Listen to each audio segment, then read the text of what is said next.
somewhere else, and out of nowhere, Smokey Bear shows up and hugs me. So you noticed some wildfire hazards and moved your bonfire to a safer location. Yeah. Yeah, that's Smokey, all right. He likes it when people help prevent wildfires. It hits him close to home. Not everybody gets the hug, my friend. So that's pretty special to get a hug from Smokey Bear. So it was him. Hey, guys, I told you it was Smokey. Okay, well, congratulations, my friend. And thanks for calling. There are many ways to prevent a wildfire. Learn how you can do your part at SmokeyBear.com. Only you can prevent wildfires. Sponsored by the U.S. Forest Service, Ad Council, and your state forester. Hope you enjoyed your meal. And I just want to say, he's lucky to have a brother like you. Lucky? Caring for my brother is far from easy.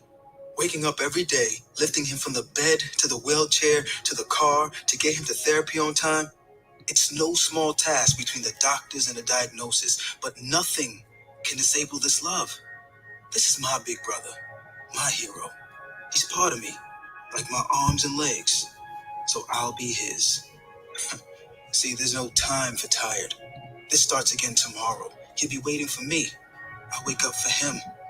I know he needs me, but I'm the lucky one, even though I need help now and then. If you're caring for a loved one, visit aarp.org/caregiving for care guides and community, or call 877-333-5885. Caregiving Resource Center. Support for your strength. Brought to you by AARP and the Ad Council.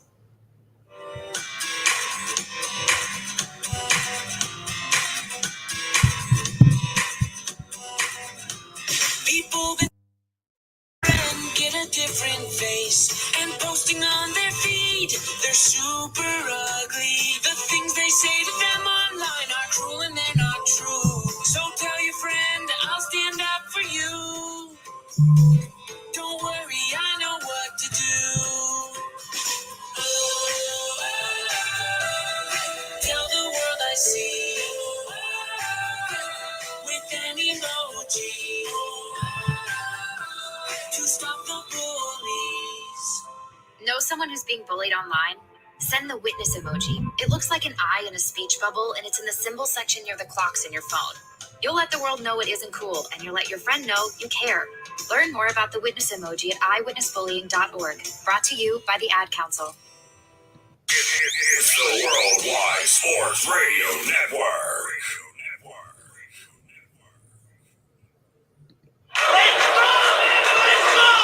Broadcasting from coast to coast, City to city, coast to coast. it's time for the Ryan Hickey Show on the Worldwide Sports Radio Network. If it's happening in sports, it's being talked about right here. And here's your host, Ryan Hickey. Good Thursday morning and happy Cinco de Mayo. And welcome into the Ryan Hickey Show right here on the Worldwide Sports Radio Network. Very excited to be with you guys for the next 2 hours. As always, we go till 11 a.m. Eastern, only on the Worldwide Sports Radio Network. We appreciate you watching, whether it's on Facebook, Worldwide Sports Radio Network. We're on Twitter, WWSRN_radio, or at Ryan Hickey Show. And we're on YouTube, live at Worldwide Sports Radio Network. Look, I'll be honest with you. I'm playing a little hurt this morning. My neck is killing me. I can barely sit up straight. I hate to say it now that it makes me kind of sound like I'm getting very old, but I think taking the subway every day to work, living in New York City, going to and from work on the subway, I've been looking down at my phone, watching the new Ozark, which I'm still through episode 1, so please, no spoilers, but watching the, second release of the final season of Ozark, and I guess looking down for 30 minutes straight at a time has really put my neck through the ringer. So playing a little hurt this morning. We'll try to power through for the next 2 hours here as we got a ton to get into. We are coming to you live from where else but the Big Italy Pizzeria Studios, whether it's great heroes, great pizza, and phenomenal dinners. Make sure you check out BigItalyPizza.com to find a location near you. There's no doubt in my mind after last night, the Phoenix Suns are winning the title this season. They were my preseason pick coming into the season. Again, doubled down when they got into the playoffs. And now, if you were a doubter, because there were some little bumpy patches here in round number 1 against the Pelicans, there's no doubt Phoenix is winning the title this year. And the biggest reason for it, the main reason for it, was on display last night in game number 2 against the Mavericks, their fourth quarter excellence. Like so many games, and especially in the NBA postseason, come down to the fourth quarter. You play close for three quarters, and then who can make more shots? Who can get, whether it's that one stop on defense, make that one bucket on offense? Who can make the winning plays when these games are tight, when these teams are pretty much even in a season that's seen a lot of parity in the NBA? Who can make those plays that decide who wins and who loses? And there's no better team that makes more winning plays in the NBA this season than the Phoenix Suns. And there is no better fourth quarter player on the planet right now than Chris Paul. Like if you right now could say, have one person lead your offense in the fourth quarter of a tie game. I'm not taking Giannis. I'm not taking Luka. I'm not taking Jason Tatum. I'm not taking Donovan Mitchell, Trae Young. Like we can go down the list here of great players in the NBA. The player I am taking to lead my team in a close game in the fourth quarter is Chris Paul. This is a guy who's just 6 feet. He's 37 years old, but he is still able to take over a fourth quarter and impose his will better than anyone in the game right now. And that was on full display last night in game 2. Luka Doncic, Jason Kidd, Mark Cuban, and the rest of the Mavericks organization got another front row seat to that mastery last night because Chris Paul was again on one in the fourth quarter and was unstoppable. Another game where it's coming down to the wire, right? Again, we've talked about the playoffs being close. Every game is close. Going to the fourth quarter, the Mavericks credit, they're playing really well. They were answering a lot of Phoenix's runs. They were going on some runs of their own. It was 89-83, a 6-point game. The Suns had the lead going to the fourth quarter. But hey, 6-point, deficit, any team would sign up for that. You're right there in the game. But just as the Mavericks were entering the fourth quarter, only down by 6, in the span of it felt like 2 minutes, that deficit ballooned and the game was over. Because Chris Paul, as soon as that scoreboard turned from the third quarter to the fourth quarter, completely took over the game and made sure there was no hope left for the Mavericks. Made sure there was no prayer that Luka Doncic was just going to go off and lead the Mavericks to stealing game number 2. He took over the fourth quarter instantaneously. Chris Paul, who finished the fourth quarter, by the way, scoring 14 points alone in the fourth quarter, going 6-7 from the field, so being very efficient, taking over, scoring tremendously, also either scored or assisted on the first 19 points of the fourth quarter. So again, 6-point game, at home, playoffs, game number 2. Close game. You have Luka Doncic, who's a better player. You have Devin Booker, who's a better player on your own team. And it was Chris Paul yet again, as we have seen time and time again in the fourth quarter, taking over the game and making sure there was no shot. The Mavericks were coming back in the fourth quarter, which again goes back to why I think right now there was no player you'd rather have in the fourth quarter on your team than Chris Paul. Right away, boom. 19 points he's either assisting on or scoring on himself. Finished 6-7 from the field, scored 14 points. He took over. But it wasn't just game 2. It wasn't just a one-game anomaly where Chris Paul had a great fourth quarter, but that's not the norm. This is who he is. Now, through the postseason, now you take the first 6 games of the New Orleans series and the first 2 games here against Dallas, 8 games. Chris Paul is averaging 10.2 points per game in the fourth quarter in the playoffs. You can't ask for a better performance than that. Playoff time, crunch time, your point guard, your point god, and Chris Paul is averaging 10.2 points per game, and in those games combined is shooting 63.8% from the field. He's tremendous. He's clutch. He makes all the winning plays, not just on the offensive end, by the way. He's not just getting it done scoring. He's not just getting it done, assisting and setting up his teammates for success. He's also doing so on the defensive end. We saw last night.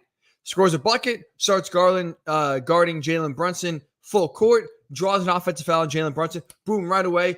Offensive turnover. Suns get the ball back. The momentum is on the Suns side. The crowd is going crazy. Chris Paul, for how annoying he is, right, with some of the ways he draws fouls, takes fouls on defense, he makes winning plays. And that's what you want from a player on your team in the fourth quarter of the playoffs. A winner. I know Chris Paul's never won a title, but he makes all the winning plays you need to make in the fourth quarter. And again, that's why right now, there's not a player I'd want on my team in the fourth quarter more than Chris Paul. Because it's not just him, by the way. It's not just him playing well and the rest of the team kind of dragging along. He's not carrying this Suns team by himself. The way he plays, especially in the fourth quarter, the confidence he exudes, mind you, in the fourth quarter, it rubs off on the rest of the team. Like, by far, I think this is a statement that is true, although it's ambiguous. Like, there's no true way to measure it. The Suns late in games, the Suns in fourth quarters, to me, are by far the most confident team in the NBA. There's no team that looks more comfortable in a close game. There's no team that looks more confident that they know they're going to win a close game more than the Suns. And that, again, starts with Chris Paul and his confidence, knowing he knows how to get to his spots, he knows how to exploit the defense, and he knows how to make those winning plays and change momentum in the smallest ways possible. That swagger almost and that confidence he brings is infectious. It rubs off on everyone else, and the rest of the Suns team plays with that same confidence Chris Paul brings. Because you look at yesterday. Now, again, I know it's one game, and this is a little bit more of an anomaly. But yesterday in the fourth quarter, we talked about Chris Paul's domination. Well, the Suns as a team in the fourth quarter yesterday shot 84% from the field. Second highest shooting percentage in the fourth quarter in the last 25 postseasons. So again, and what was a close game, 89-83 going to the fourth quarter of game number 2, a big swing game. This Chris Paul not only took over, but everyone else in the Suns was making their shots, and they hit 84% of their shots. That's a team, whether it's Chris Paul, whether it's Devin Booker, whether it's Jay Crowder, DeAndre Ayton, Mikal Bridges. I can go down the list.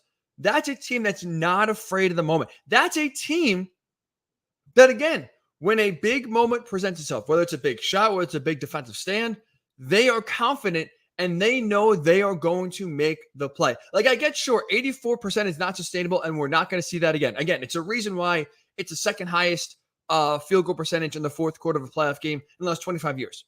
That is an extremely rare number, and that's an anomaly, yes. But the way the Suns play in the fourth quarter, it's not a fluke and it's not an accident. This is by far the best clutch team in the NBA. You look at what defines clutch moments. It's a game within 5 points with 5 minutes left in the game.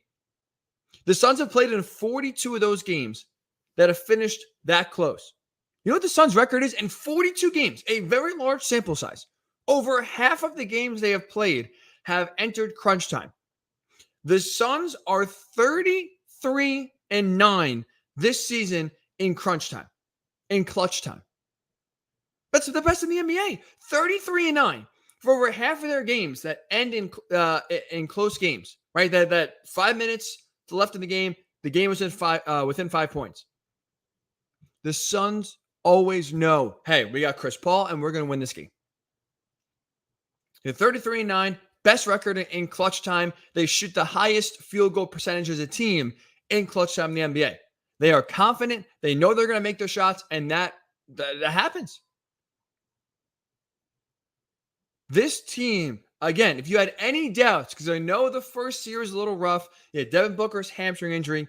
If you had any doubts about the Suns winning the title, yesterday should confirm, or at least put you back on the bandwagon. This team is winning the title. Because, by the way, for all the praise we have just given Chris Paul last few minutes here, and he deserves it, it's not just him. The rest of the team, like we said, has stepped up and played equally well. Devin Booker, back now from his hamstring injury. This is his third game back, but really this is the first game where he looked like the Devin Booker of old. He's lethal. He's healthy. He hit 30, scored 30 points yesterday. Very, extremely efficient, 11-19. Going 5-8 from 3, made some huge threes in the fourth quarter that really buried the Mavericks and put that game away. And he is someone, too, that you watch Devin Booker play. He had so many tough shots, whether it's turnaround shots, whether it's contested threes, whether it's driving and, going past a big down the lane. He makes so many tough shots from anywhere on the court that, again, it just brings that extra confidence because teammates know, oh, Book God, he's going to make the shot. Like, he's that spark plug that really takes his offense when Chris Paul is running it, and it's humming. But he makes this offense unstoppable. When you can hit a shot from anywhere, when it doesn't matter if there are two guys guarding you, hand in the face, or wide open three, he's taking it and he's making it. It takes this offense, which already is elite, which already is tough to guard in the fourth quarter when Chris Paul's running it, and it makes it unstoppable. But again, it's not just Chris Paul. It's not just Devin Booker. It is everyone throughout the team. They are by far the Suns, the deepest team in the NBA. And yesterday was the latest example of that. Because, again, you can have two great players. We've seen teams, have two great players and win. But it's everyone contributing. This now was the 8th consecutive game for the Suns in the playoffs where they have shot 50% or better as a team. 8 straight playoff games. That's not a fluke. Every single game this postseason, they have shot 50% or better from the field as a team. That is showing you Chris Paul's hitting shots, Devin Booker's hitting shots, but also Mikal Bridges, Jay Crowder, Cam Johnson, Cam Payne. We can go down the list here.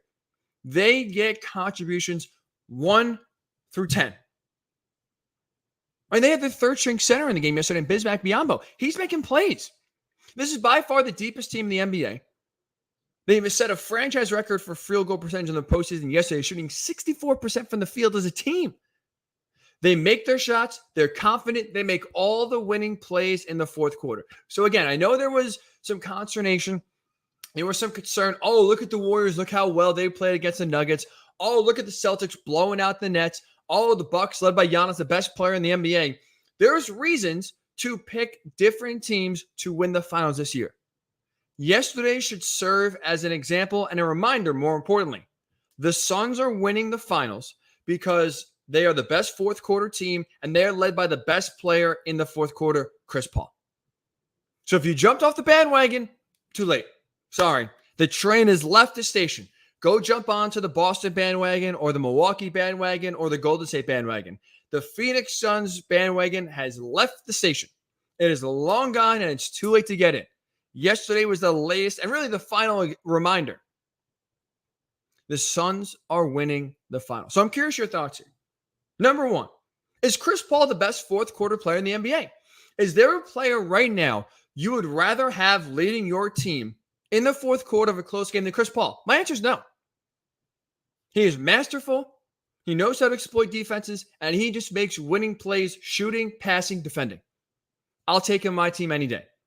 And is there any doubt in your mind the Suns are winning the title? Love to hear your thoughts. You can comment on Facebook, Worldwide Sports Radio Network. You could tweet us at Ryan Hickey Show, Ryan Hickey Show on Twitter, or WWSRN_radio. And right on YouTube, we're there live.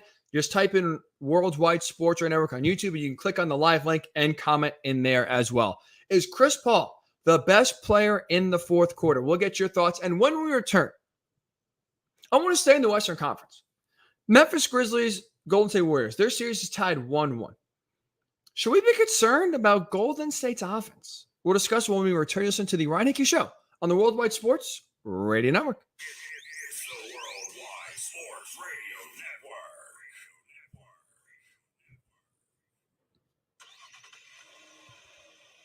Of course my kid's in the right car seat.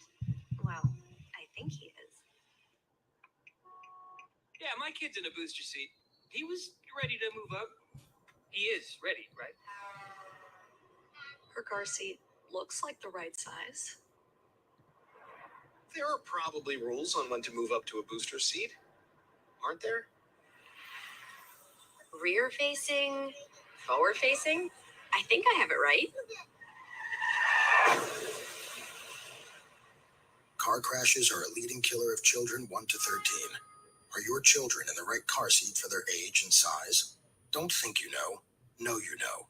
Go to safercar.gov/the right seat.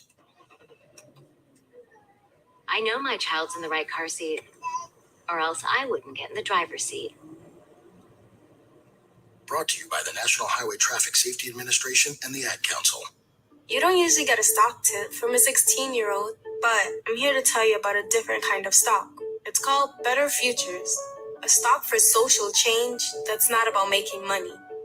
Instead, you invest to help students like me go to college. This is beyond a simple donation. It's the opportunity for America to invest in its kids and take an active stake in the future of the country. The return on your investment isn't money. What you get back is knowing you protected our potential. So one day, that potential can grow up to become surgeons and architects, executives and engineers, people who can change the future just by being a part of it. My name is Alicia, and I am your dividend. Invest in better futures with UNCF. Visit uncf.org/invest. A mind is a terrible thing to waste, but a wonderful thing to invest in. A public service announcement brought to you by UNCF and the Ad Council. This is Nnamdi Asamoah. I play football for the Philadelphia Eagles, but what I do off the field with United Way might be more important. I'm a volunteer tutor and mentor. Why? Because over 1 million kids a year drop out of school, and that's not okay. It takes 12 years to create a graduate, but it takes about the same time to create a dropout. And the difference between a child becoming one or the other could be me, or it could be you. Studies show that if we get to these kids earlier, their chances are better, and kids who read well by 3rd grade are more likely to graduate. So join me in United Way. Suit up and take the pledge. Become a volunteer reader, tutor, or mentor, because when a child succeeds, we all succeed. Give, advocate, volunteer, live united. Take the pledge at unitedway.org. Brought to you by United Way, the Ad Council, and the National Football League. It's the Worldwide Sports Radio Network. Welcome back to the Ryan Hickey Show, right here on the Worldwide Sports Radio Network. We always dreamed about this better life, this better life. We always felt it coming all along, yeah, all along. We got the kids. Ryan Hickey here with you on the Worldwide Sports Radio Network on this Thursday morning. You head to my Twitter at Ryan Hickey Show or on Instagram as well, Ryan Hickey Show. I posted a poll question. I'm curious your thoughts here. Is Chris Paul the best fourth quarter player in the NBA right now? Is there a player you would rather have? Giannis, Jason Tatum, Kevin Durant, LeBron James, Luka Doncic. Is there a player you'd rather have right now leading your team in the fourth quarter than Chris Paul? You can vote on that poll again on Twitter at Ryan Hickey Show. If you're on Instagram, I'm there as well, Ryan Hickey Show. It's part of my story, so just click on that and you can vote yes or no. So I'd love to hear your thoughts. We'll circle back to that question here a little bit later on the show as if on whether Chris Paul is the best fourth quarter player in the NBA right now. But I want to talk about in second in the West, because I do think there should be concern about two teams right now in the playoffs. Sixers down 0-2. I think their series is over. We'll get to them in a second here. But the Warriors tied 1-1 with the Grizzlies. I picked the Grizzlies going into this series to win in 7, and I feel really confident they're going to win. My concern, at least with Golden State, and the reason why I was never kind of buying them against the Nuggets, is that the Warriors have one way to win, right? It's not rocket science. We know how the Warriors win games. It's by bludgeoning you to death on offense. Steph hitting threes, Clay hitting threes, Draymond contributing here and there, Andrew Wiggins. Now Jordan Poole's emerged as a third splash brother, if you will. The thing they do the best and the way they win games and how they won 3 titles is by just out shooting you. Defense, they're sure they can make a stop or two. Rebounding, yeah, they can grab a few boards here and there, but they win games, they win titles when some of the historically greatest shooters and Steph and Clay are doing their thing. But here's the thing. Even though both Steph and Clay are now both healthy in the postseason for the first time in a few years, even though they both are on the court, it's not 2017. This is not the Warriors from 5 years ago. This offense has been off. This offense has been off this season, and so far in these 2 games against the Grizzlies, it has not been pretty. And I don't think it's going to change anytime soon. So again, I picked the Grizzlies coming in, and even though they blew game number 1 and won game number 2, I still feel really, really good about Memphis going into game number 3 Saturday night. We got a long way to go. Don't get me started on the schedule. But you look at this Grizzlies offense, this Warriors offense, I don't think anything all of a sudden is magically changing right away. Because you look at it, Steph Curry, for his greatness and his standards, he's struggling this year. Klay Thompson, even though he returned in January, is still trying to work his way back after missing 2 full years with injuries. He is still trying to get his feet wet. He's still trying to get comfortable on the court.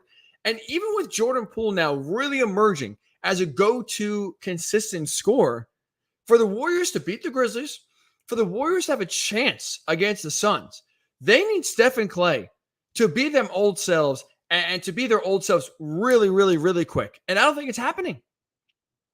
I don't think it's happening. Because let's look at Steph Curry specifically first. Right? When you look at Steph and how he's played so far this season and how he's carried that into the postseason, it's concerning that his three-point struggles have started in the regular season and have continued now in the postseason. He got off to that insane start to start the year. He broke the three-point record for most three-pointers in a career. And really, since breaking that record, he struggled from 3. Like, he was an MVP candidate the first month of the season and has been nowhere near that since.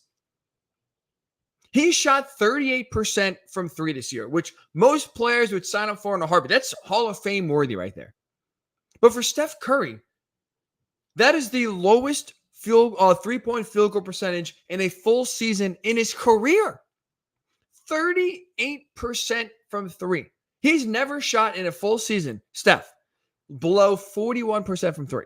So he's 3 points or 3 percentage points lower in the regular season for his career from 3 than he is in his career average. So the 3 balls not falling at the efficient clip that it normally does.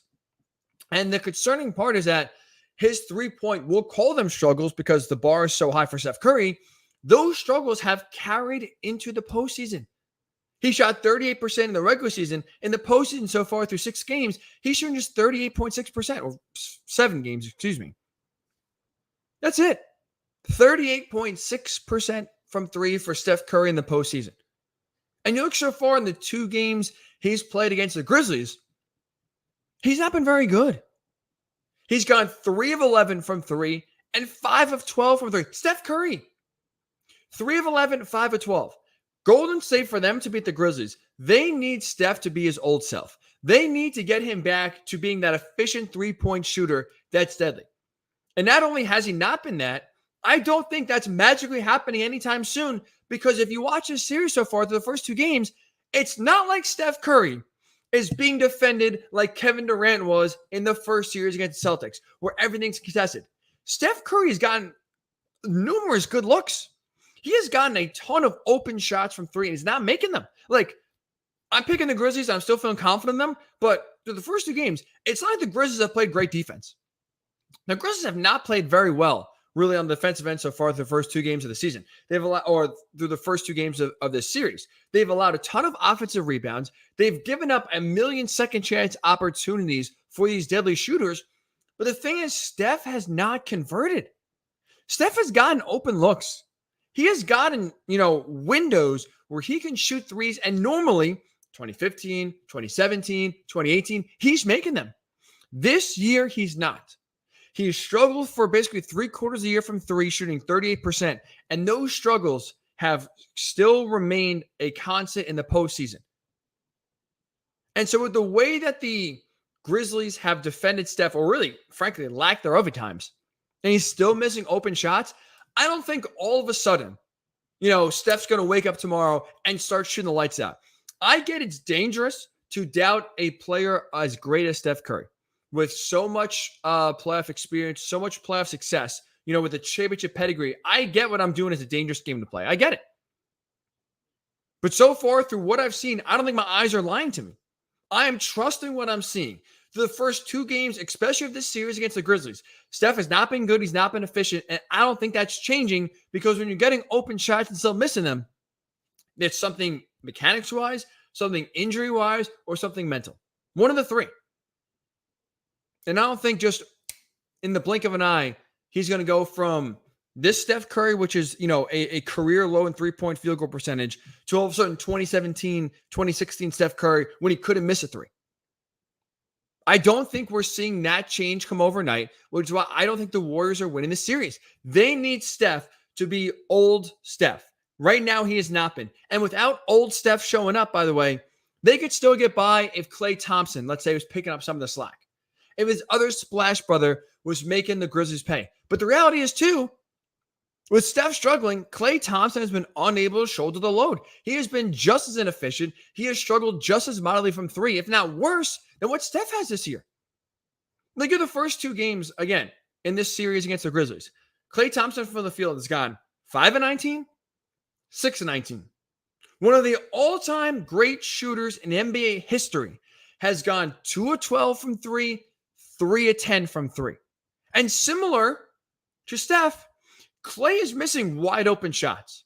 I know he hit the big three in game number one late in the fourth quarter that eventually ended up being the difference. But Klay Thompson does not look as confident as he used to. And I think a lot of it has to do with him still working his way back from injury. I get he's been back since January, so it's been basically 4 months, right, that he's been back in the NBA. But he's missed 2 full years. And we are still seeing that time missed really kind of hurt Klay in trying to get his rhythm back and trying to get his full legs back. The confidence isn't fully there. And the perfect example of that is you go back to game one on Sunday. Up by 1 point after hit the three. You're up by 1. The Grizzlies foul after Steph makes, to his credit, a great defensive play in John Morant. Klay Thompson able to make this a 1-point game to a 3-point game with 2 free throws, misses both. One of the best free throw shooters on the Warriors, one of the best free throw shooters in NBA history, misses both free throws. That's confidence. Klay is lacking confidence right now. So similar to Steph, I don't think Klay is waking up tomorrow night, or waking up, really, should say Saturday morning, and all of a sudden going to the Klay Thompson of 2015 where he couldn't miss. Steph and Klay have struggled. They have missed open shots, and I don't think that's changing anytime soon. The Warriors are one missed layup away, or one made layup away, I should say, from being down 0-2 in this series. The Grizzlies have not played perfect. They've not played well at times. But they are finding ways to win, whether it's John Morant taking over, whether it's Jaren Jackson Jr. stepping up, whether it's being more physical on the offensive and defensive end. The Warriors have, opportunities to win this series. The Grizzlies aren't exactly playing perfect basketball. But if John Morant makes that layup in game one, which he should have, and told you after the game he should have made, they're down 0-2. And it's all because they need Steph and Klay to be old Steph and Klay, and they have not been. They're missing open shots. They're inefficient from three. I don't think it's changing. I'm standing by my pick of Grizzlies winning this series. I feel really confident about that. And you see so far through the first 2 games, there's absolute reason to be concerned if you're a Warriors fan, if you're Warriors better, that they're not getting out of this second round. That what we kind of saw in a small sample size against the Nuggets, a depleted Nuggets team, where Steph was coming off the bench and playing tremendously, where Jordan Poole was unstoppable, where Klay Thompson was hitting 3 after 3, that's not coming back anytime soon. The sample size is large enough in the regular season where Steph has really struggled from 3, and now we're seeing it yet again in the postseason. Those struggles have carried over. I don't think they're changing. The Grizzlies are winning this series. There should be real concern with Golden State's offense so far this postseason. On the flip side, speaking of concern, I don't know if you're a Sixers fan, if concern is the right word, because the series is over. The series is over. Even if Joel Embiid returns for game number 3, which is looking very uncertain, and we'll get to that in 1 second, Philly doesn't have enough. Like the 2 areas, I know Embiid is part of this, but the 2 areas right now that the Sixers can't do well, defend and hit a 3. That's a death sentence in the playoffs. If you can't get a stop, you can't hit a 3, you are not winning any playoff games. And these first 2 games so far against the Heat are the perfect example of that. Yesterday, in another loss, the Sixers as a team go just 8 of 30 from 3. In the first 2 games combined, where they go 6 of 34 in game number 1, 8 of 30 in game number 2 from 3, they are now a combined 14 of 64 from 3. For math whizzes out there, I'm sure you already figured out that percentage. But for most of us, that is 21.8% from three. You are not winning playoff series, let alone a game, when you are averaging 21% from three as a team. This team is way too inefficient from three. They don't have a lot of guys that can take and make them on a consistent basis. And now, also couple that with the fact that they can't get any stops on the defensive end. Like, it's one thing when you can't make any threes, but then also they're giving the Heat open looks, and the Heat, to their credit, are making the threes. Game number 2, perfect example. Sixers go 8 of 30 from three, can't hit water from a boat. Heat 14 and 29 from three, getting open looks, making them. So the Sixers can't hit a three, can't stop the three, can't shoot, can't defend. You're not winning any series when you can't shoot, can't defend. They're allowing them to get open shots. And even with Joel Embiid coming back, this defense is still very shaky in Philly. But now let's talk about Embiid, because that's obviously the big question mark. That's obviously the biggest factor in the series. Look, I don't know how Joel Embiid is going to play on Friday. And if he does, I don't see how he's going to be effective at all. In case you missed it, so Chris Haynes, a tremendous sideline reporter for TNT, he was reporting yesterday that he was actually talking and texting with Joel Embiid. Chris Haynes said that Joel Embiid told him that for the first time since getting his orbital fracture and concussion, he was able to just use and look at his phone on Tuesday, so that the brightness on the phone was giving him issues over the weekend. So for the first time Tuesday, Joel Embiid was able to look at his phone. If you are kind of that, if you're having that severe symptoms, where you can't even look at a cell phone, like you can't even look at your phone because the brightness is throwing you off, it's giving you headaches, it's hurting your eyes. Tuesday, how are you going to play in a game on Friday? And how are you going to be effective in a game on Friday? After the game, Doc Rivers was asked for an update on Embiid. He said they'll reevaluate him, but as of right now, he doesn't believe he's passed any tests yet. He has to go through concussion symptom tests. And again, if you listen to Chris Haynes' report, if you can barely and just start to look at your phone on Tuesday, it does not seem like if you were trying to get cleared for concussion that you are going to be cleared anytime soon. I don't know how he's going to play Friday. And if he does, how is he going to be effective? Dealing with an orbital fracture. I get he's played with that before a few years ago when he played with the mask, but more the concussion is the scary part. The lights are bothering him. How are you now going to go in an arena with 20,000 people? And by the way, with your season on the line, this is not game number 1. This is not game 3. You're up 2-0 and you can afford to lose. This is Joel Embiid coming on back, by the way, in game 3 with the season on the line. That's a lot to ask for. That's a lot to expect. I don't know how he's going to play on Friday, and I don't know how he's going to be effective. Even if he does suit up, how many minutes can he play? Doesn't seem like a lot, considering that he's still dealing with concussion-like symptoms. How effective can he be? Can he be the MVP like he was in the regular season? Tough to say. I don't see how that's going to be, possible. And if Joel Embiid's not playing at an MVP caliber, the Sixers don't have a prayer.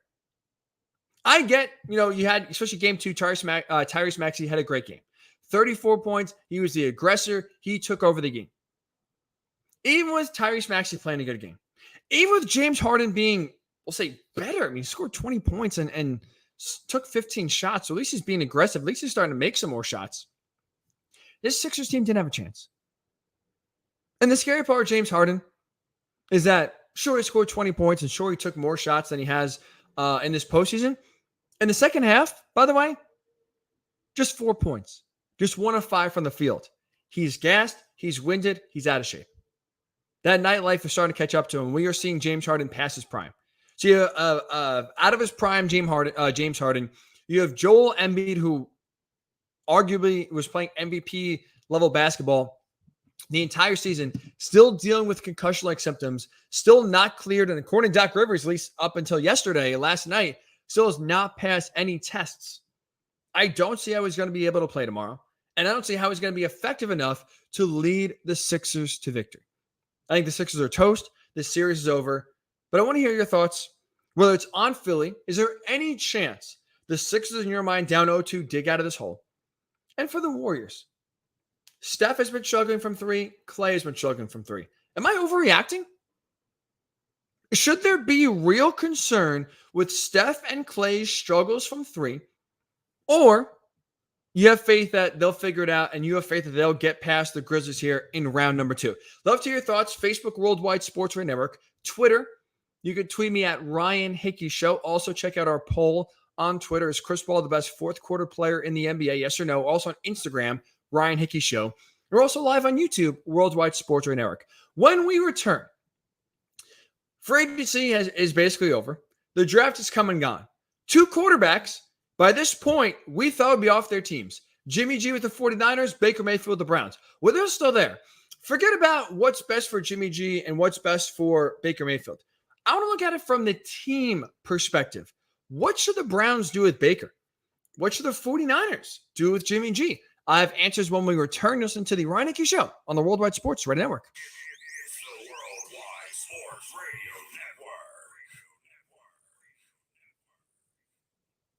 Do current market conditions have you nervous? Our experienced team of financial professionals at Heritage Harbor Financial Associates understands that no two investors are alike. We all have different goals, needs, and appetites for risk. That's why the one-size-fits-all approach does not work, especially when planning for retirement. At Heritage Harbor Financial Associates, we analyze your unique investment style so that you can work toward your individual retirement goals on your terms. Heritage Harbor Financial Associates can help you take steps to reach your retirement goals by providing a wide array of financial products to fit your needs, even for the risk adverse. Give us a call at 631-331-6599 to learn more or to set up an appointment with one of our financial professionals. You can also find us on the web at hhfa.org or on Facebook at facebook.com/hhfa.org. Our number again is 631-331-6599. That's 631-331-6599. Investments in stock, bonds, and mutual funds and variable annuities are not FDIC insured and are subject to fluctuation in value and market risk, including loss of principal. Heritage Harbor Financial Associates offers securities through AXA Advisors LLC, New York, New York. Member FINRA, SIPC. Annuity and insurance products offered through AXA Network LLC. Edward Lehman has been a trusted insurance advisor for over 16 years with insurance solutions for auto, home, commercial, life, and retirement. He's located at 54 Sunnyside Boulevard, Suite H in Plainview. That's just 1,000 feet south of 495. Local agent, local advice. The time to think about insurance is before you need it. So do yourself a favor, and before you pay your next insurance bill, give Ed and his team a call, 516-935-3900, or visit them online at www.allstate.com/EL. Edward H. Lehman Insurance is your trusted insurance advisor. This is Mario Andretti. You know me as a race car driver, but I'm also a Meals on Wheels volunteer. I've raced against the sport's biggest personalities, but I've never met more vibrant, amazing people than the seniors served by Meals on Wheels. As a volunteer, you deliver a hot, nutritious meal and a friendly hello to someone just like your mother, grandfather, or next door neighbor. These seniors are inspiring people with incredible stories to share, and they love to see you. The smiles you get back are priceless.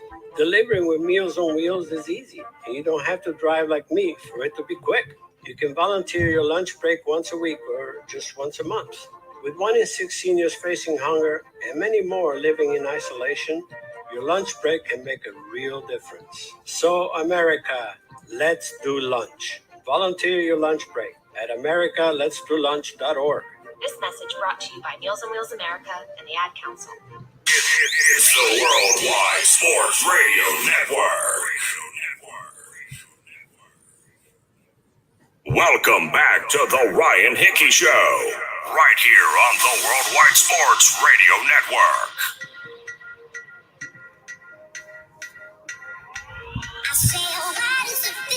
Ryan Hickey, the Ryan Hickey Show, here with you on the Worldwide Sports Radio Network. Speaking of bad, Chris Paul is a bad man. Fourth quarter time, he is a bad dude. Oh, did not mean to fade the music out too quickly. My apologies on that. Speaking of bad, I am bad at fading out the music. But I do want to at least talk about Chris Paul here. At least guide you to whether it's Twitter, Ryan Hickey Show on Twitter, or Instagram. Same thing, Ryan Hickey Show on Instagram. Do you think Chris Paul is the best fourth quarter player in the NBA? I put a poll there on Twitter and Instagram. I'd love to get your thoughts. Vote there, yes or no. We'll circle back to that poll in a little bit later on in the show. Ryan Hickey Show on Twitter, Ryan Hickey Show on Instagram. Bad man. Chris Paul is as he guides the Suns to a Game 2 victory last night. But I do want to transition to the NFL here and discuss the future of two quarterbacks that no one thought would be on their respective teams by the time the offseason started. As you sit here on Cinco de Mayo. Happy Cinco de Mayo, by the way. Hopefully there's a nice margarita frozen on the rocks, however you like it. A little tequila as well. Hopefully that's in your future at some point today. But no one thought, as we sit here on May 5th, Jimmy Garoppolo would still be a member of the 49ers. And no one thought, especially after the Browns acquired Deshaun Watson just about 2 months ago, no one thought Baker Mayfield would still be a member of the Browns. But here we are. Both quarterbacks are still on the roster. So if you are the team, now forget about the player for a second. If you are the team, what the hell do you do? What the hell do you do, I should say? It's a tough situation. I have answers for both. If you're Cleveland, there's only one solution. Folks, it's time. Cut Baker Mayfield. It is time to move on. The hassle of trying to pawn him off to a team is not worth the headache of keeping him around, and it's not worth the headache for the very little draft capital you're going to get back if a team does trade for Baker Mayfield. Like, so far, he's been fine, right? He's been quiet. He's been away from the team outside of doing one podcast and outside of kind of tweeting those cryptic tweets right before the Browns landed Deshaun Watson. Baker Mayfield's, for the most part, not been a malcontent. He's been pretty quiet. But the longer he stays on the Browns, the longer his future's undecided, I think that's going to change. It's only going to cause more problems for Cleveland. Like, what if he starts doing more interviews? What if he starts now talking and tweeting and going to Instagram and kind of starting more drama? It only brings more negative attention to the Browns. Oh, sorry. So if you're Cleveland, time to just bite the bullet. Cut them. Cut your losses, move on, and focus on your future with Deshaun Watson.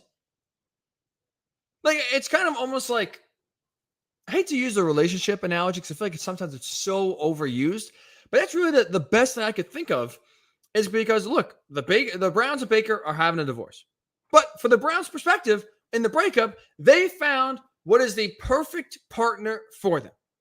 They found the man or woman of their dreams in Deshaun Watson, who's a top 5 quarterback. Off the field issues aside, he is a top 5 quarterback on the field, a clear and consistent upgrade of which having Baker Mayfield. So the Browns got and basically hit the lottery at the quarterback position. So it shouldn't matter what your ex does, right? Don't be still following your ex on social media. Don't be monitoring what they're doing, who they're talking to, who they're seeing. Let them go. Cut them out of your life. It doesn't matter who they're flirting with. It doesn't matter who they're dating. You hit the home run. You got your dream girl, your dream guy.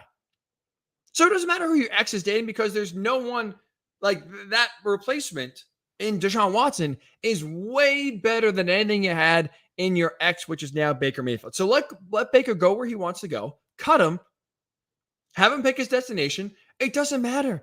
Even if, because I think the worst case scenario, if you're the Browns, is that Baker gets cut and he goes to the Steelers. Well, number one, I don't think it's going to happen after they draft Kenny Pickett. But let's just say he does. Let's say the Steelers say, screw it. We're going to have Mason Rudolph, Mitch Trubisky, Kenny Pickett, Baker Mayfield in our quarterback room. Even if Baker Mayfield wins the job and starts, are you really that nervous about how Baker is going to do? If you're the Browns, it doesn't matter to you. You have Deshaun Watson. You feel confident that whether it's in Pittsburgh or whether they come to your place in the dog pound, you're going to beat them. You got the better end of the deal right now. You got the better quarterback. So let Baker do what he wants. Let him go where he wants to go. And just stop trying to, at this point, get the best deal you can. Because honestly, what are the Browns holding out for? Like, realistically, they're not getting any sort of legitimate compensation back. Now, to be fair to the Browns, right, they do have a good commodity. Baker Mayfield's a good quarterback. He's not bad. He's not Sam Darnold. He's not Josh Rosen. He is a good quarterback who, again, let's not forget, led the Browns to the playoffs for the first time since 2002 and won a playoff game in Cleveland for the first time since 1994. He has had more success than most quarterbacks that are starting the NFL right now. Baker Mayfield's not bad. So I get it in one sense, if you're the Browns, you want to get something back from him because this is not a guy that's just, you're going to throw on the scrap heap. He's a good player. But the reality is, with the way the quarterback situation is shaking down, with his salary is what it is right now, no one wants to touch Baker Mayfield. So even if you trade him, You are getting pennies on the dollar back in a Baker trade right now, and you're going to have to eat most of, if not all of the money anyway. Like literally, no hyperbole, no joke here. No team is interested in Baker Mayfield at $18.8 million, which is what his fifth year option salary is for 2022. The Panthers were the closest team. The Panthers were the team most interested in Baker. They said no because they don't want to take on Baker's $18 million salary. Now, whether the Browns didn't want to eat all of it or whether the Panthers were not willing to give any sort of draft compensation that was worth giving Baker away, that trade fell through, and instead the Panthers traded up into the third round to draft Matt Corral. Well, now you got to assume, well, because you drafted a quarterback, because you traded up to draft a quarterback, and you didn't want to take Baker Mayfield on because of salary, the Panthers are out. I think the Seahawks are set on rolling with Drew Lock. We can keep on pointing to them as a destination. Baker Mayfield, in a podcast he went on with Mike Stud last month, was saying the Seahawks are the most likely landing spot. I think Pete Carroll loves Drew Lock. I think they're going to roll with Drew Lock as a starter. So I don't think really Seattle's interested in adding a quarterback right now. The Falcons, the Titans, the Steelers, all added quarterbacks in the draft. There's no landing spot for Baker Mayfield right now, especially at his $18.8 million salary. The Browns are not getting anything back in a trade. So stop trying to squeeze blood from a rock. Just cut them loose, get the headache out of the way, and move on and focus on your life with Deshaun Watson. You signed Jacoby Brissett, so he's going to be the starter if and when Deshaun Watson is suspended this year. So you don't need Baker Mayfield to stick around and be your starter, nor do I think Baker Mayfield would want to do that. Cut Baker, let him go where he's going to go. He's 99% going to be a backup somewhere for most of, if not all of the season, and let him just go. Focus on your new life with your new top 5 quarterback. That, for me, is what's best for Cleveland. I get you don't want to eat $18 million and pay a quarterback $18 million that's not going to be on the roster. I get that's a big cap hit. I think it's the only option for Cleveland right now. You're not going to trade Baker Mayfield and have a team take on his full salary, and you're not going to trade Baker Mayfield and get a second-round pick back that he's probably deserving of. Baker Mayfield, all things equal, should be traded for a second-round pick. He's talented. He's good enough for that. But the way the quarterback situation is shaken out, the way teams who are in need of a quarterback addressed it either with a cheap free agent or in the draft, there's no team that's trading any sort of draft capital for Baker Mayfield and paying him that $18.8 million. You're going to get none, I don't think, team taking on his full salary or getting any sort of draft capital that's legitimate. So just move on. Cut Baker Mayfield if you're the Browns. Let him go elsewhere and focus on your new life with Deshaun Watson. If you're the 49ers, I think the opposite should be the case here. You keep Jimmy G. You don't cut him. You don't try to force a trade or get less value back than you hope for. I think the 49ers should be absolutely content with keeping Jimmy G on the team for 2022. Like, if no trade materializes, and I don't really see a trade coming down the pike anytime soon, keeping Jimmy G as a backup, keeping him in San Francisco for this 2022 season, I think it's the best move. Trey Lance is going to be the starter. You don't keep Jimmy G and make him the starter. Trey Lance is going to start, have a mentor Trey Lance, and have Jimmy G be the best backup in the NFL. That's what he would be.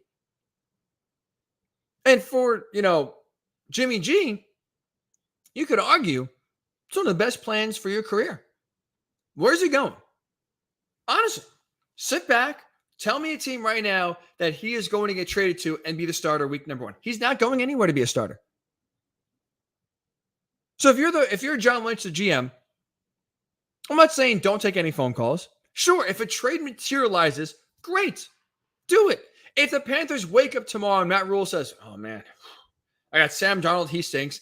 Matt Corral's a year away. I know I traded a 3rd-round pick to the Patriots to move up to draft Matt Corral, but you know what? I got to win now. Jimmy G's the best option. I know we do want to pay $18 million for Baker Mayfield, but I'm going to pay $27 million for Jimmy G. And all of a sudden, John Lynch gets a phone call from Matt Rule saying, hey, we'll give a 3rd-round pick or a 4th-round pick for Jimmy G. Okay, fine, you do it. If a trade materializes, then sure, go for it. If a quarterback gets hurt in training camp and all of a sudden a team is in a bind and they call you for Jimmy G, trade him.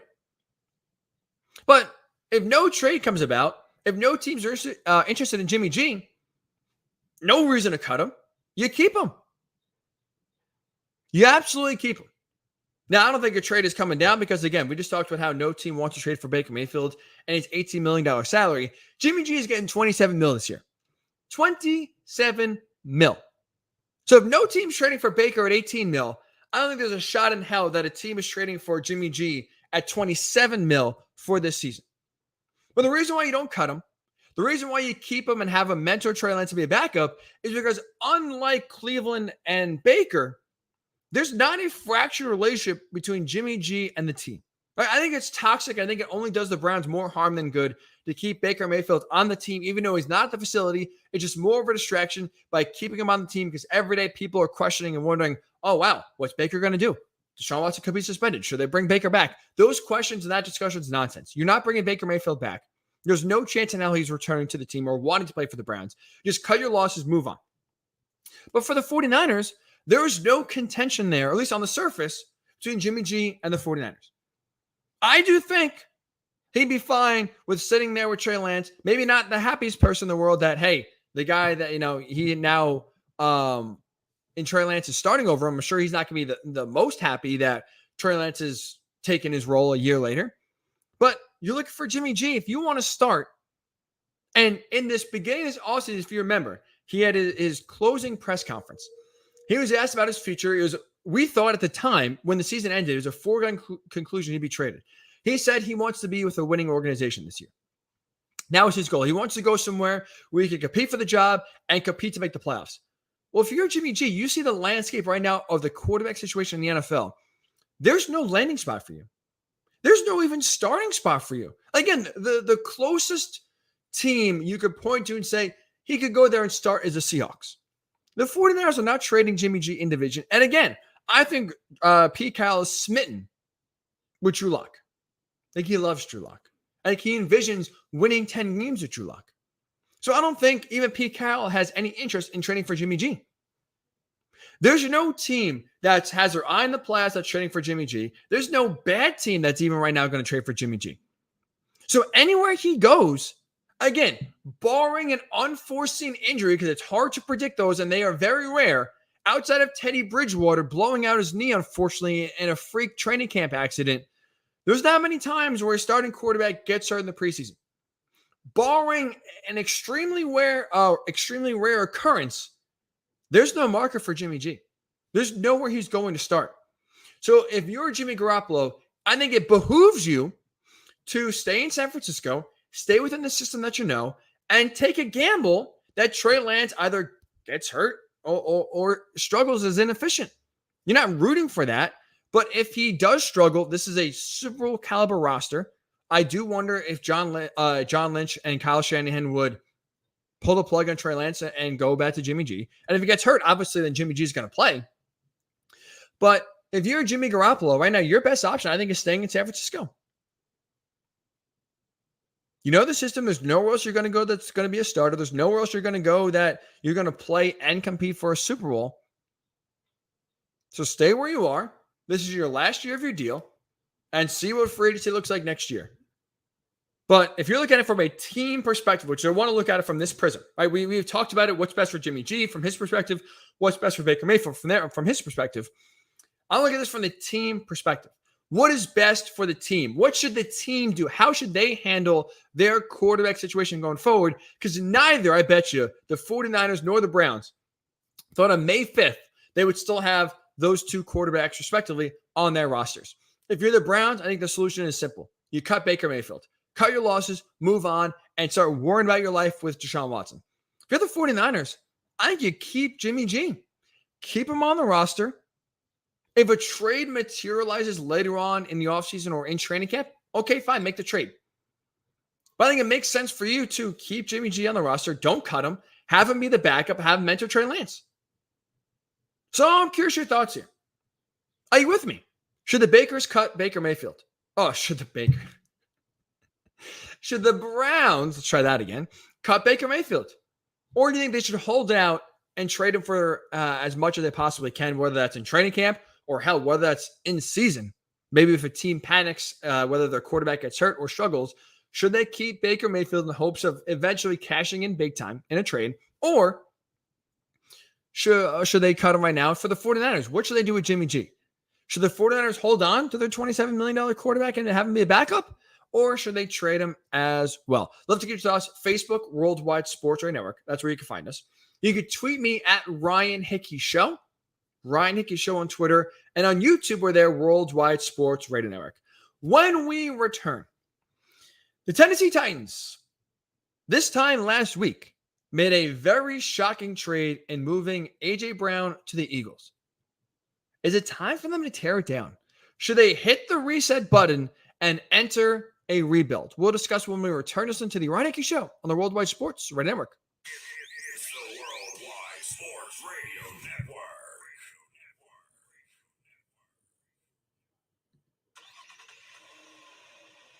Of course my kid's in the right car seat. Well, I think he is.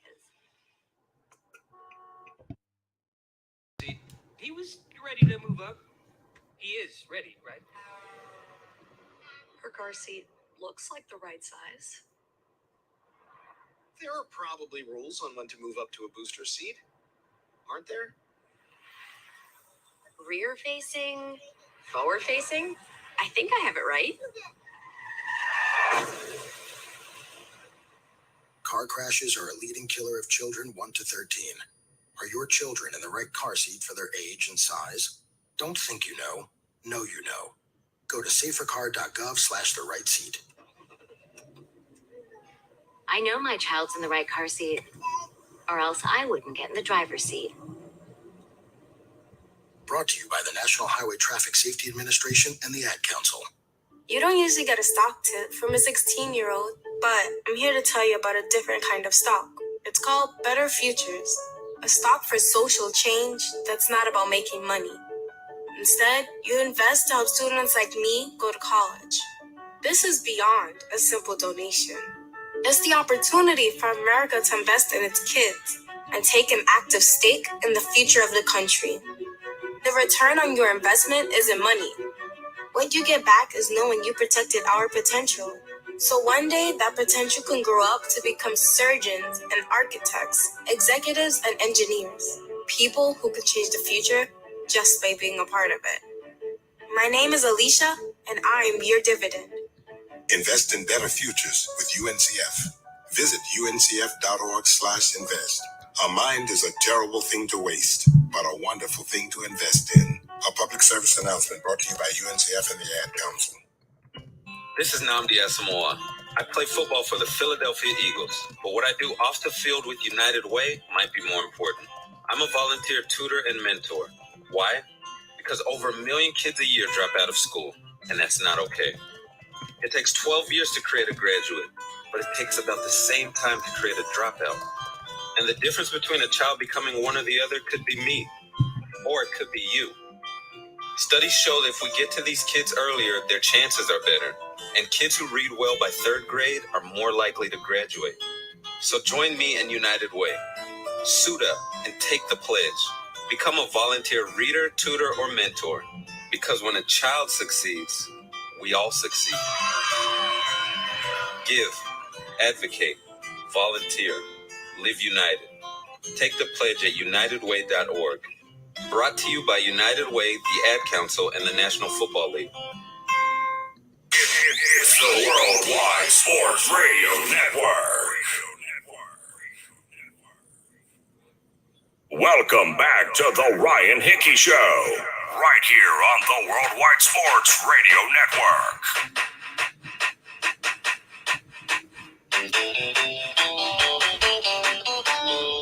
Ryan Hickey here with you. Hour number 2 of the program going till 11 a.m. Eastern. Where else on this Thursday morning? Happy Cinco de Mayo. Hopefully with us a nice frozen marg, a nice chips and guac, some nice quesadillas or burritos. Hopefully you are celebrating rightfully today at some point with some good, delicious food and drinks. Happy Cinco de Mayo. Hopefully, again, your day is a good one here, and we appreciate you starting your Thursday morning with us right here on the Worldwide Sports Radio Network. So last Thursday, a week ago today, I think the Tennessee Titans signaled the direction of where they should go for 2022 and beyond. That's tearing it down. I think the Tennessee Titans should enter a rebuild. Trade Derrick Henry And now devote all your resources, devote your energy to developing Malik Willis to try to overtake Ryan Tannehill and lead this team in a new era. This should be the start of turning your offense from running back centric, centered around Derrick Henry, to quarterback centric, whether that's Malik Willis or whether that's another quarterback down the road. I think trading Derrick Henry this offseason and getting the most you can is the answer. Still start Ryan Tannehill this year. You need Malik Willis. You got to give him time to develop. He's, one of the biggest things about him and one of the biggest reasons why he dropped from potential first-round pick to third-round pick is the time needed for him to develop. So I would not rush him. I would not throw him into the fire right away. Have Ryan Tannehill play this year. But develop and put all your energy and resources into trying to have Malik Willis lead this team and be the focal point of the offense, not a running back in Derrick Henry. Because look at the Titans, right? Before they traded A.J. Brown, literally this time last week, because A.J. Brown was still a member of the Titans, this time next week, or last week, 10 a.m. on draft day. The Titans were a team that were stuck in the middle. I get they got the number one seed last year, but they are not a team that's good enough to win a Super Bowl. There's no doubt about that. Titans are not good enough to win a Super Bowl, but they're nowhere near bad enough to tank, right? They are stuck in the middle, which is the worst spot to be in sports. And they're trading A.J. Brown, moving on from a 24-year-old receiver and not wanting to pay him $25 million a year, despite the fact it is Super Bowl or bust for the Titans. When you have Derrick Henry as your focal point on offense, when you have Ryan Tannehill, a little bit older in the NFL, not that he's very good anyway, but you don't have a ton of time left with Ryan Tannehill to begin with. When you trade away A.J. Brown, you are waving the white flag on chasing a Super Bowl. You are signaling to the other 31 teams in the NFL, we're done. This group we have, this core is not working. We're entering a rebuild. And we got to reset things because the way this offense has been built is not good enough to get us over the top. I know it's a receiver. I know, again, the offense is built around Derrick Henry, not A.J. Brown. But the trade of the 24-year-old receiver completely shuts the Super Bowl window. And for the betterment of the organization, for them to truly try to get over the hump and win a Super Bowl, the best way to do so is rebuild. We'll say retool. Not go into the tank like the Texans did, but I think you can retool. 2 or 3 year plan, trade Derrick Henry, run Ryan Tannehill into the ground, develop Malik Willis, and hope Malik Willis can come in there and play well. Rebuild, I think, is the best option for the Titans instead of chasing ghosts. That's what they would be doing. Chasing the ghost of them being good enough to make a Super Bowl, which they are nowhere near close to. Because let's look at this roster. Today, no A.J. Brown, Derrick Henry, Ryan Tannehill. Defense is what it is. This roster, forget Super Bowl caliber, which it's not. This roster is not even playoff caliber. This is not a playoff team as we sit here on May 5th of 2022. We'll get into their roster in a second here, but look around the rest of the AFC. It was a total arms race this offseason, right? The Broncos got Russell Wilson. Great quarterback. They are Super Bowl contenders. The Browns get a top 5 quarterback in Deshaun Watson. They are now in the Super Bowl picture. The Raiders, they bolstered their team by adding Devontae Adams, the best receiver in the NFL. The Colts got better in their own division in getting Matt Ryan, a more consistent and competent professional quarterback than Carson Wentz was. The Bengals addressed weaknesses. The Bills added to their defensive line. The Chargers loaded up in different areas as well. It was an arms race this offseason in the AFC, and a lot of teams that are already good got better, and a lot of teams that were in the middle put themselves over the top to be in the playoff and or Super Bowl discussion. Then we take our attention away from the Broncos, away from the Browns, away from the Colts and the Bengals and the Bills and the Chargers and the Raiders. We look at now this Tennessee Titans team. They're not on the same level as any of those teams I just listed. If we're talking about best case scenario, things go well for the Titans. I think they're the 8th best team in the AFC. I don't think they're winning this division. I think the Colts are better. Again, all the other teams I listed, the Broncos, the Browns, the Bengals, the Bills, the Chargers, I think they're better than the Titans. So we're talking about best case scenario here. The Titans either getting that 7th and final wild card spot or being on the outside looking into the playoffs. So why would you run this roster back? Why would you bring an aging running back when this team and the way they're built and constructed is nowhere near the elites of the conference? So for me, trading Derrick Henry is the best move. Getting the most you can back for him right now, which is his value will never be higher. It's still not high or as high as it could have been last year before he got hurt. But his value is only going to depreciate and go down as he gets older, as he gets more mileage on those tires. And the Titans truly need to transition away from the running back being the heart and soul of their offense and now focus again on making it the quarterback, making this offense quarterback-centric. We know trying to build an offense in this day and age around a workhorse running back is not exactly the smartest move, especially when that workhorse running back is getting older and is getting more worn down. Call it just a coincidence. Call it just bad luck. Derrick Henry last year missed 9 games with a foot injury. Last time I checked, running back shelf life is not long to begin with. I get what you could say. Oh, it's Derrick Henry. He's different. He's a freak. He's a freak in nature. Bigger, faster, stronger than most running backs in the NFL. But that is a toll he has taken on his body. When you look at the workload he's had the last few years, you are now just playing with fire. That you think a running back can last now 17 games in the regular season and then play even better in the postseason. I get he did it in 2019. 2019 is 3 years ago. He only has more mileage on those tires.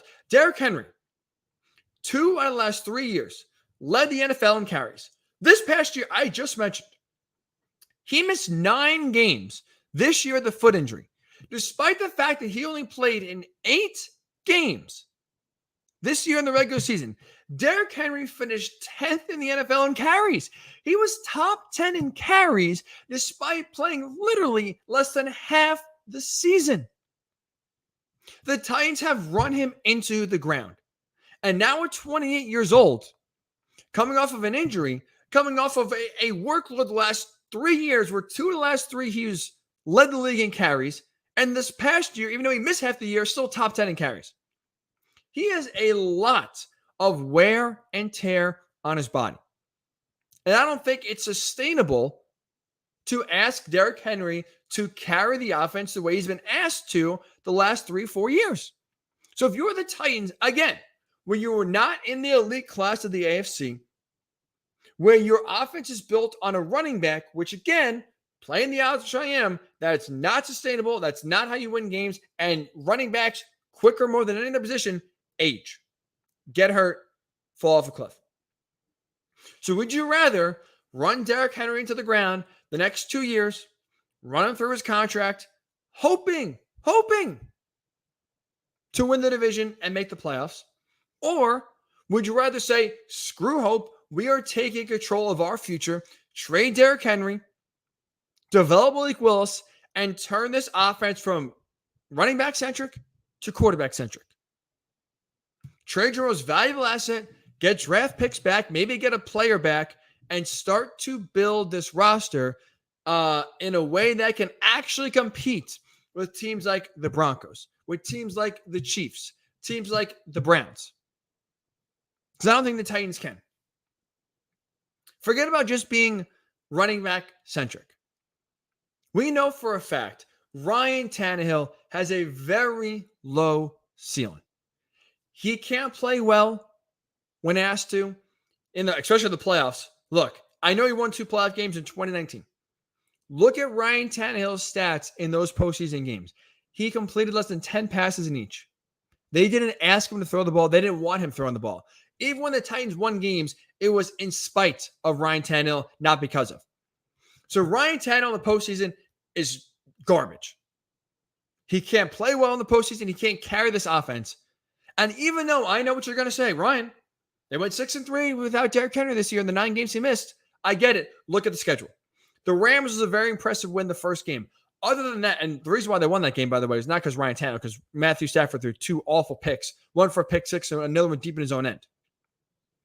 So that schedule, that week schedule is the biggest reason why the Titans went 6-3, not because Ryan Tannehill. You can't trust him. You can now, if you are looking at the other teams he's going to play in the Bills and the Browns and the Broncos and the Chiefs, you're not beating these teams. So right now, you need an upgraded quarterback, and you take Malik Willis, and that to me waves the white flag. That signals, you know what? We traded A.J. Brown, who Ryan Tannehill, if you want to, have him have a chance of having postseason success, you do so by having legit weapons to throw the ball to. Trading away A.J. Brown only signals this team's not interested in going for a Super Bowl. And Mike Vrabel, John Robinson both know this is not a Super Bowl caliber roster. So you play Ryan Tannehill this year. You develop Malik Willis. I don't care what Ryan Tannehill said about, mentoring Malik Willis. I think for me, he messed up just by saying it publicly. I don't care if he does or not. I don't think he's going to throw the cold shoulder to Malik Willis. I know that quote that went around. I'll play it for you in case you missed it. This is Ryan Tannehill. He was asked, are you going to mentor Malik Willis and kind of help him out being a rookie quarterback? This is Ryan Tannehill's answer. In a quarterback room, in the same room, we're competing against each other. We're watching the same tape. We're doing the same drills. I don't think it's my job to mentor him, but if he learns from me along the way, then that's a great thing. Okay, so Ryan Tannehill says he's not going to mentor him. He's obviously upset, and I can't fault him a little bit for the Titans drafting a quarterback. The reality is Ryan Tannehill's not going to give Malik Willis a cold shoulder. So if Malik Willis has questions, he's going to mentor him. Yes, I just wouldn't. If I'm Ryan Tannehill, I wouldn't have said that. I would have said I'm here to help him. Whatever question you have, I'll answer him and just move on. Whether they do or not, no one's going to really know. But just don't say the quiet part out loud. But anyway, the point is, Ryan Tannehill is clearly frustrated that they took a quarterback. He's clearly distracted that right now he has more competition in the quarterback room. And the Titans have truly showed you, you know what? Maybe it is time to start thinking about the future. Because if they were focused on the Super Bowl right now and trying to go all in to win, they would have extended A.J. Brown, not traded him, and they wouldn't have wasted a pick on a developmental quarterback that realistically won't help them until 3 years from now. Malik Willis should absolutely sit this season, not play a game. Next year, who knows? It could be rough. So really, he won't be able to contribute and be a difference maker on this team for, let's say, 3 years. They used a third-round pick on him. So you traded away your best receiver, who's 24 years old, and you took a developmental quarterback early in the third round. That shows you the Titans right now, their priorities are not winning the Super Bowl. It is already having one eye in the future, which I think is the right move, by the way. Again, I told you, they're stuck in the middle. This is a team that's not winning a Super Bowl with their current roster as constructed before they traded A.J. Brown. Ryan Tannehill's not a Super Bowl winning quarterback. Derrick Henry kind of building your offense around a running back. I don't think it's wise or smart or the way to do it in 2022. So the Titans are already having one eye in the future. So why not just go all in? Why not pull the cord and say, you know what? We traded A.J. Brown. Let's move on from Derrick Henry too. Play Ryan Tannehill, develop Malik Willis, and get as much as you can back from still what is one of the best running backs in the NFL. Derrick Henry is healthy, still unstoppable. I'd put him still, ahead of Jonathan Taylor. So some team will be interested in Derrick Henry. Some contender will be interested in Derrick Henry. Go for it. Trade him. The Titans should absolutely enter a rebuild. When no A.J. Brown, this passing offense was cooked and the offense was in big trouble anyway. Now just go all in for it. Embrace it, retool, and in 3 years, hope you hit on some of the draft picks you get and you can build this offense into being a sustainable winner.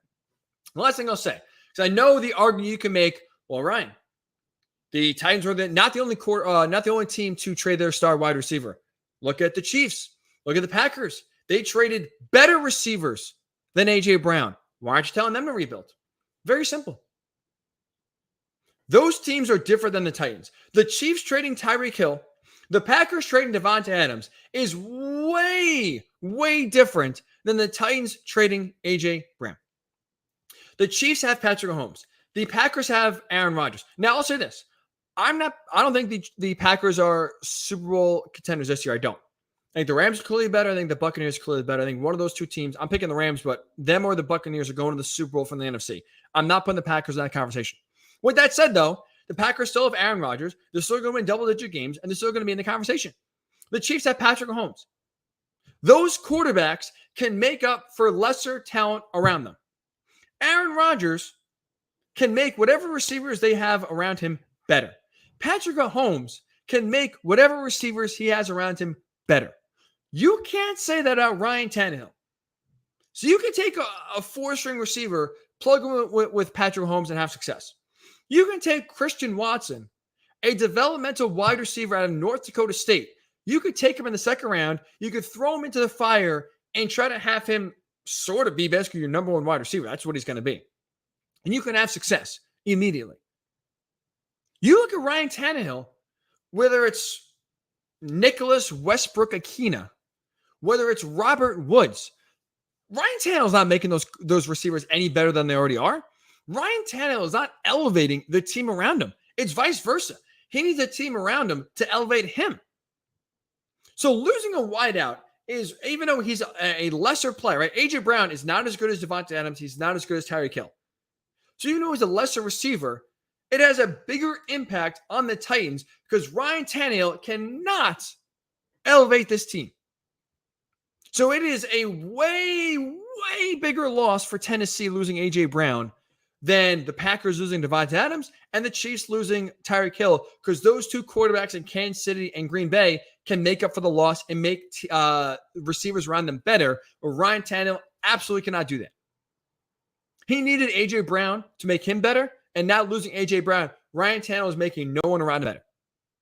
So that's why for me, it's different for the Titans trading their number one wide receiver than it is for the Packers or the Chiefs trading their top weapon. So the Titans, to me, showed you they're not committed to winning a Super Bowl. They acknowledged this core, as currently constructed, is not good enough to get us over the top. The AFC got even better than we anticipated this year. We're not going to get the number one seed again. We're not going to win 12 games again. So we might as well, instead of being stuck and just kind of hoping, we are going to take our future into our own hands and trade away A.J. Brown and start a rebuild. I think that's the right thing to do. The Titans should absolutely enter a rebuild, and that starts with trading Derrick Henry this offseason. Do you agree? Should the Titans enter a rebuild? Should the Titans trade Derrick Henry away this offseason and start, to build their offense in the eyes of a quarterback, whether that's Malik Willis, whether that's another quarterback they like next year, or whether that's trading for a disgruntled quarterback like, I don't know, Lamar Jackson or Kyler Murray?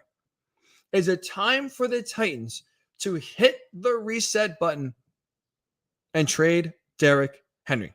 Love to hear your thoughts here. Facebook Worldwide Sports Right Network. Tweet me at Ryan Hickey Show. And watch us on YouTube, Worldwide Sports Right Network. Also, we have a brand new user to TikTok. Check out the Ryan Hickey Show on TikTok. The handle, Ryan Hickey Show. Going to be more active on the talk. Maybe do some dances. Maybe do some of the trends and the audios that the kids are doing these days. Makes the audios. Shows you how old I am. But we are on TikTok now. It's been a fun platform to do. We just joined the other day. So make sure if you're on the talk, check me out, Ryan Hickey Show. When we return, there's a lot of news in college football here. Jordan Addison, the best receiver in college football, has entered the transfer portal, and it has caused a frenzy. I normally don't like this approach, but I think this is the wisest and the best. We all need to calm down. Everyone needs to take a deep breath. And the best way right now for NIL to sort itself out, patience. I'll discuss why when we return this to the Ryan Hickey Show on the Worldwide Sports Radio Network. It's the Worldwide Sports Radio Network. Do current market conditions have you nervous? Our experienced team of financial professionals at Heritage Harbor Financial Associates understands that no two investors are alike. We all have different goals, needs, and appetites for risk. That's why the one-size-fits-all approach does not work, especially when planning for retirement. At Heritage Harbor Financial Associates, we analyze your unique investment style so that you can work toward your individual retirement goals on your terms. Heritage Harbor Financial Associates can help you take steps to reach your retirement goals by providing a wide array of financial financial products to fit your needs, even for the risk adverse. Give us a call at 631-331-6599 to learn more or to set up an appointment with one of our financial professionals. You can also find us on the web at hhfa.org or on Facebook at facebook.com/hhfa.org. Our number again is 631-331-6599. That's 631-331-6599. Investments in stocks, bonds, and mutual funds and variable annuities are not FDIC insured and are subject to fluctuation in value and market risk, including loss of principal. Heritage Harbor Financial Associates offers securities through AXA Advisors LLC, New York, New York. Member FINRA, SIPC. Annuity and insurance products offered through AXA Network LLC. Edward Lehman has been a trusted insurance advisor for over 16 years with insurance solutions for auto, home, commercial, life, and retirement. He's located at 54 Sunnyside Boulevard, Suite H in Plainview. That's just 1,000 feet south of 495.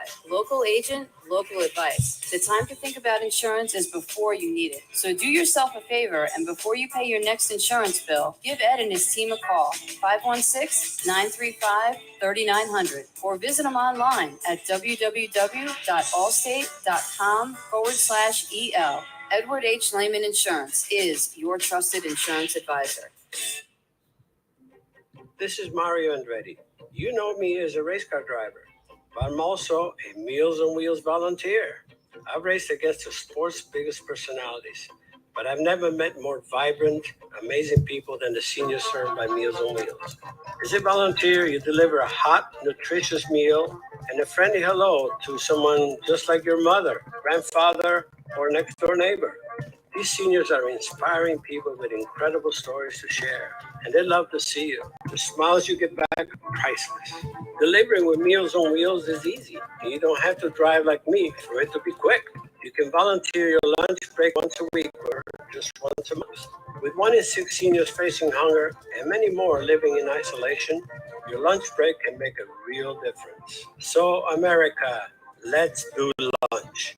Volunteer your lunch break at americaletsdolunch.org. This message brought to you by Meals on Wheels America and the Ad Council.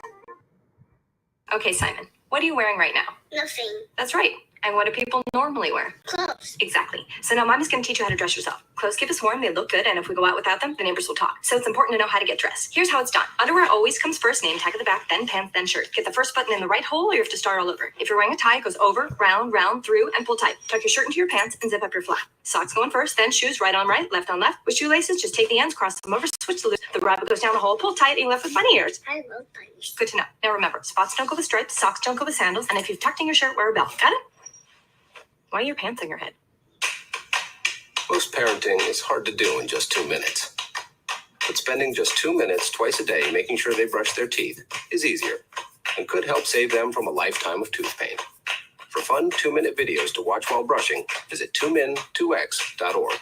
That's 2min2x.org. A message from the Partnership for Healthy Mouths, Healthy Lives and the Ad Council. It's the Worldwide Sports Radio Network. Welcome back to the Ryan Hickey Show, right here on the Worldwide Sports Radio Network.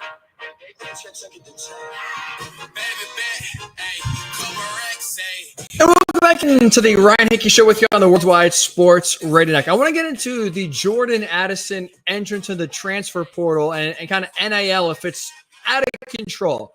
I want to get to that in 1 second here, but it's funny this song came on. Industry Baby, you have Lil Nas X and Jack Harlow.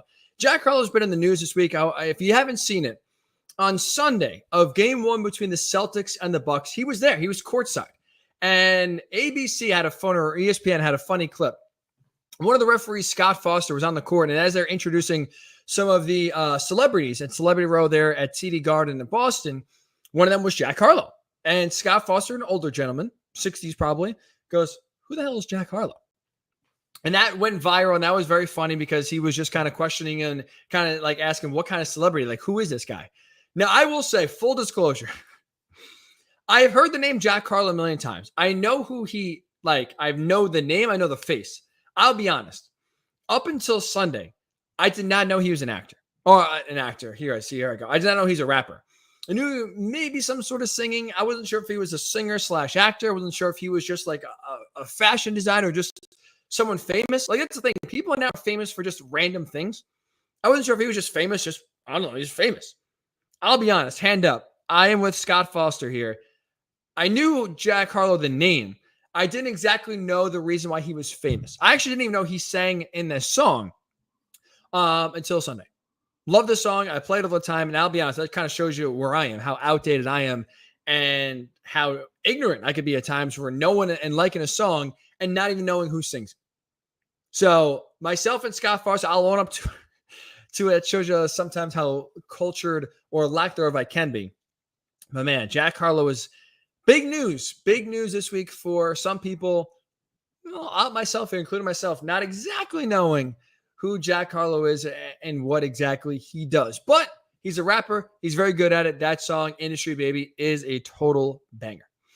But welcome back in to Ryan Hickey Show here on the Worldwide Sports Radio Network. I do want to hit on some college sports because now I'll be honest. For me, I'm not exactly the most patient person in the world, and really no one is. Right now, we want everything immediate.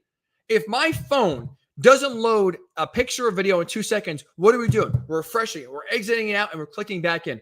We want things here and now. I don't want to wait on hold for 10 minutes. I don't have to wait a day or two for something to ship. We all want it now, instantaneously.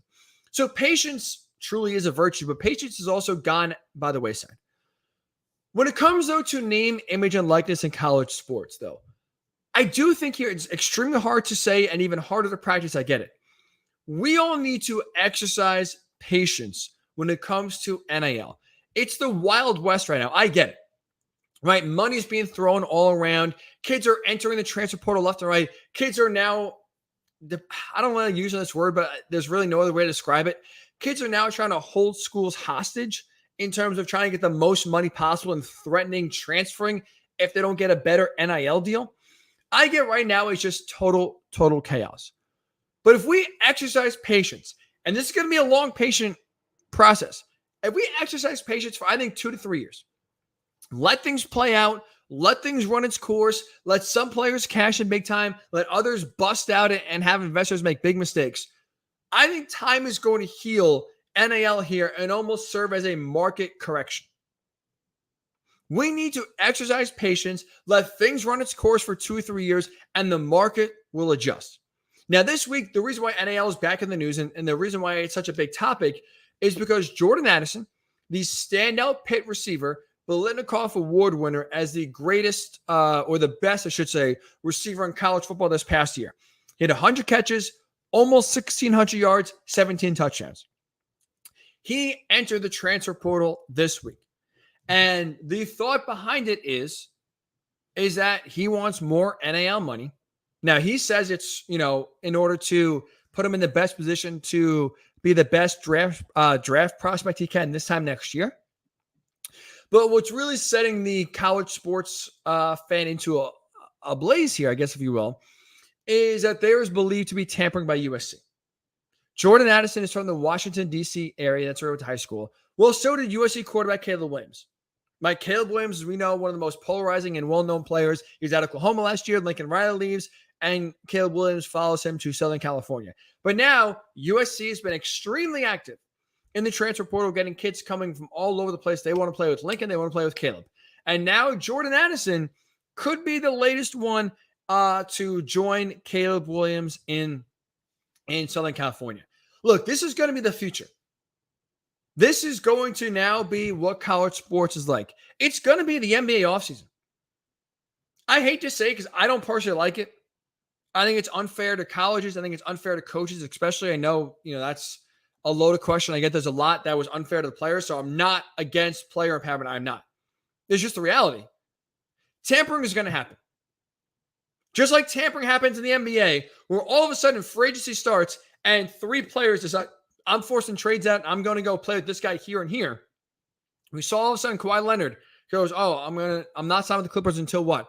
Paul George is there. Well, Paul George is under contract with the Thunder. Guess what?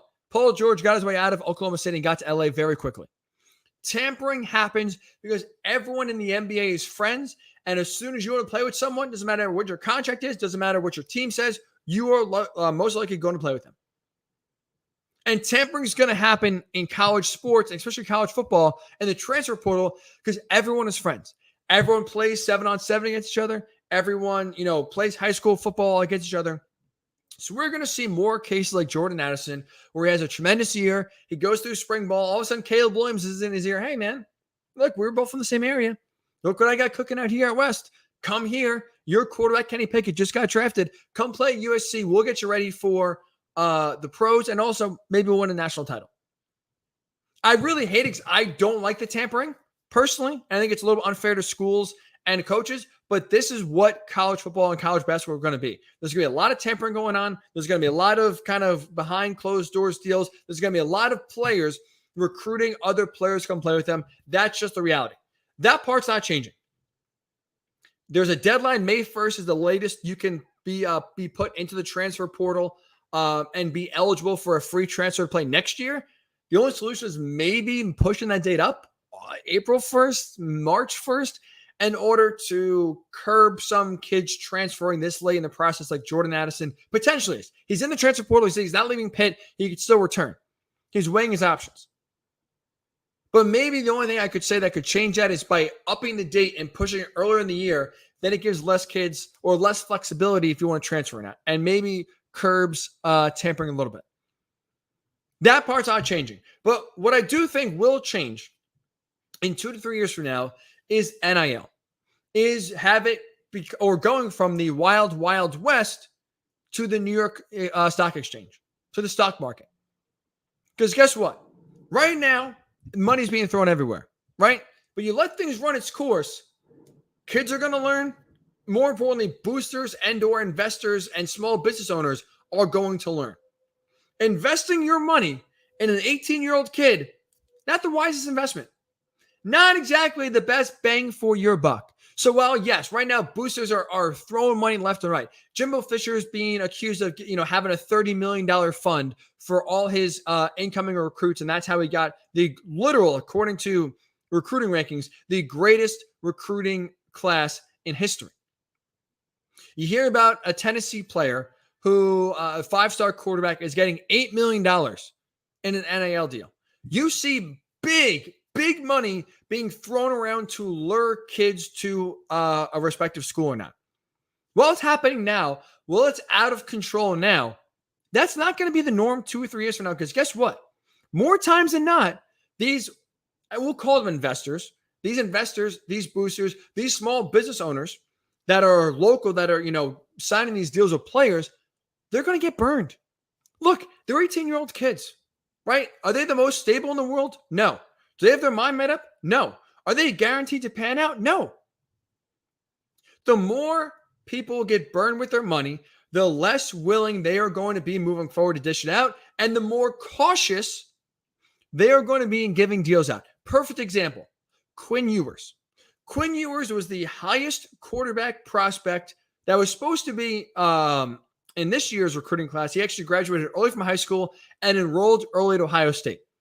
The reason why he enrolled early and basically skipped his senior year of high school was because he was promised a $1 million NIL deal from boosters at Ohio State.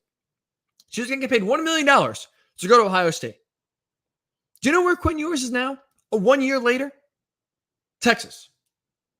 He graduates early, gets $1 million from Ohio State, doesn't even make a pass attempt. He's the highest rated quarterback, does not throw a pass in an Ohio State uniform, transfers to Texas.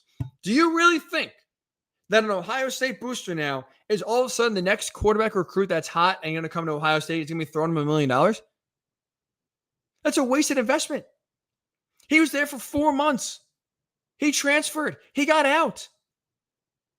That is not an ROI, a return on your investment, that people want. Because let's not forget, the reason why boosters, businesses are giving NIL deals is for sponsorships, is for a return on their investment.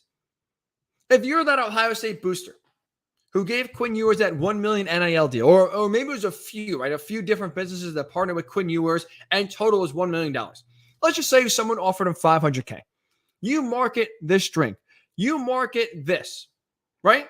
Well, if you're at Ohio State and he plays well, if Quinn Ewers pans out, he becomes, the starting quarterback, he plays well, he leads Ohio State to the national title game, wins the national title, wins a Heisman. Well, Quinn Ewers then is one of the most popular players in all of college football. His brand is massive, and you get a massive return on your investment because anything Quinn Ewers endorses, there's going to be a lot of purchasing power behind, right? People are going to want to be associated with winning. Well, when Quinn Ewers doesn't play, when he transfers right away, no one in Ohio State then cares about Quinn Ewers. Those NIL deals he made, especially in the Columbus area, are null and void. They're irrelevant. You lost money. It's over. So almost betting is essentially what it is, because if you treat these kids like stocks, in which is kind of what they are. I mean, I hate to just kind of degrade players, but if we just look at it from a money perspective, these are stocks that NIL people, boosters, investors, whatever, are giving them money. They expect a return on their investment. Someone who's not giving Quinn Ewers $1 million to go to Ohio State and expect nothing back. Tennessee, for getting that, the 5-star quarterback for that's going to Tennessee, that's in high school right now, that's getting $8 million to go play for the Vols. If he transfers, if he stinks, if he doesn't pan out, it's not all good in the neighborhood. Whatever. We got him here. I'm going to throw another $8 million to the next quarterback. No, you're going to learn from that mistake, because guess what? The more money you throw around and the less you get back, it's bad investing. People get a lot of money and boosters get a ton of money because they're smart with their money. They don't piss it away. They don't just throw it willy-nilly at random stocks, at random investments, at random areas of business and just, we get burnt. Okay, we'll be better with it. You throw your money away, you're going to be broke soon. So while right now it's the wild, wild west. So right now we are seeing massive deals for high schoolers get made. We are seeing kids decide their future and their college based on what NIL deals they can make.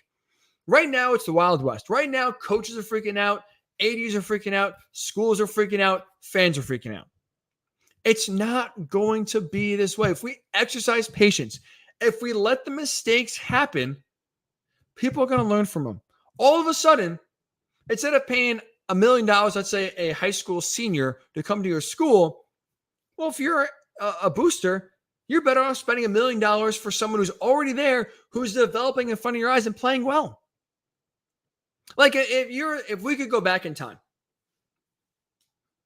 for those Ohio State boosters that helped get Quinn Ewers $1 million NIL deal, do you think they'd rather give Quinn Ewers, who's coming in, hasn't done anything, $1 million, or would you rather give CJ Stroud, who had a tremendous season last year, returning as a starter, would you rather give him $1 million? Who's the better investment? Who's the, I'll say, more guaranteed prospect? Because again, it's still college kids, and it's still, we've seen Spencer Rattler go from hero to zero real quick. Who is the wiser, safer investment? It's CJ Stroud. So I think now what we're going to see a trend is more players get rewarded after they play well. More players get paid for what they have done / going to do, rather than what they projected to do coming out of high school or being a freshman hasn't played a lot and still getting massive deals. NAL, it's going to sort itself out, and the market is going to correct itself. Let it happen. Let the downs happen. Let the mistake happen. Let some kids get rich when maybe they don't deserve to get rich, coming in, not, doing anything on the field. It's going to correct itself. We all need to exercise patience. Relax. It's all going to be okay. Right now, it's chaotic. Right now, people are trying to paint college football out to be a disaster. Right now, people are trying to blame NIL and the transfer portal for ruining college sports. It's not. It's changed. It's maybe a little bit more, the shakeup is a little bit more than I thought, personally, as someone who advocated for all this, and I'm not backing down. Transfer portal is perfect. NIL is absolutely where it should be. Let the mistakes happen. It's all going to correct itself. Patience. I promise you, patience. When we return, I do want to discuss the best player in the fourth quarter. Is there a player you trust more in the fourth quarter right now than Chris Paul? We get your thoughts when we return. It's the Ryan Hickey Show on the Worldwide Sports Radio Network. It's the Worldwide Sports Radio Network.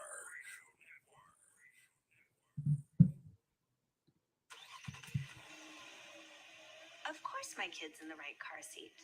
Well, I think he is. Yeah, my kid's in a booster seat. He was ready to move up. He is ready, right? Her car seat looks like the right size. There are probably rules on when to move up to a booster seat, aren't there? Rear facing, forward facing? I think I have it right. Car crashes are a leading killer of children 1 to 13. Are your children in the right car seat for their age and size? Don't think you know you know. Go to safercar.gov/the right seat. I know my child's in the right car seat, or else I would get in the driver's seat. Brought to you by the National Highway Traffic Safety Administration and the Ad Council. You don't usually get a stock tip from a 16-year-old, but I'm here to tell you about a different kind of stock. It's called Better Futures, a stock for social change that's not about making money. Instead, you invest to help students like me go to college. This is beyond a simple donation. It's the opportunity for America to invest in its kids and take an active stake in the future of the country. The return on your investment isn't money. What you get back is knowing you protected our potential. So one day, that potential can grow up to become surgeons and architects, executives and engineers, people who can change the future just by being a part of it. My name is Alicia, and I am your dividend. Invest in better futures with UNCF. Visit uncf.org/invest. A mind is a terrible thing to waste, but a wonderful thing to invest in. A public service announcement brought to you by UNCF and the Ad Council. This is Nnamdi Asamoah. I play football for the Philadelphia Eagles, but what I do off the field with United Way might be more important. I'm a volunteer tutor and mentor. Why? Because over 1 million kids a year drop out of school, and that's not okay. It takes 12 years to create a graduate, but it takes about the same time to create a dropout. And the difference between a child becoming one or the other could be me, or it could be you. Studies show that if we get to these kids earlier, their chances are better, and kids who read well by 3rd grade are more likely to graduate. So join me in United Way. Suit up and take the pledge. Become a volunteer reader, tutor, or mentor, because when a child succeeds, we all succeed. Give, advocate, volunteer, live united. Take the pledge at unitedway.org. Brought to you by United Way, the Ad Council, and the National Football League.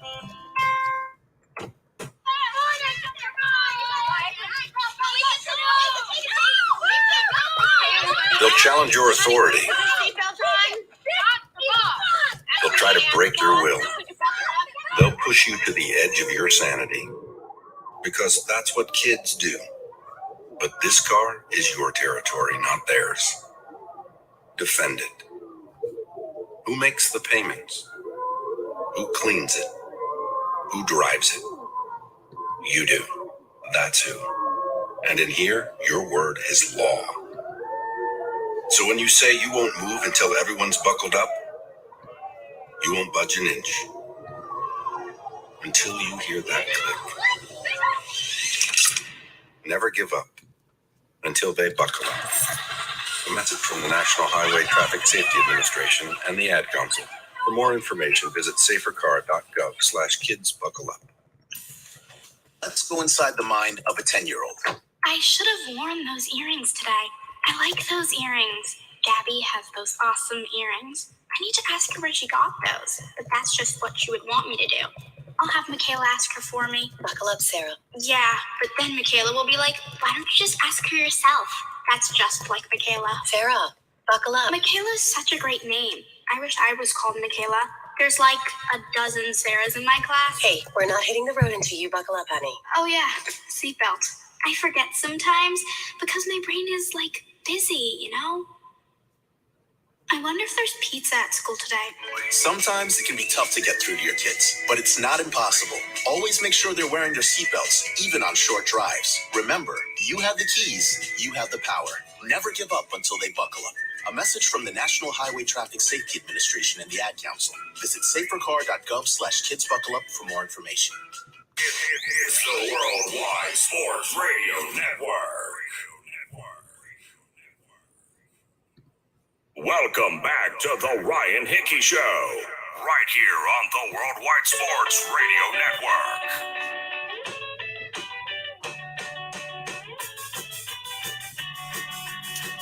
Welcome back into the Ryan Hickey Show. Where else but the Worldwide Sports Radio Network? As always, the 10 o'clock hour sponsored by LC Designs. Springtime is here. Charcuterie boards are perk for all occasions, especially those picnics and the park. So make sure you get aesthetically pleasing and delicious charcuterie boards, a 2-in-1 special made by Lauren Clark. So make sure you check out lcdesignsnyc.com, lcdesignsnyc.com for more information. Even though it says LC Designs NYC, she ships nationwide. So coming off last night's game, is there a better player in the fourth quarter than Chris Paul right now in the NBA? My answer is no.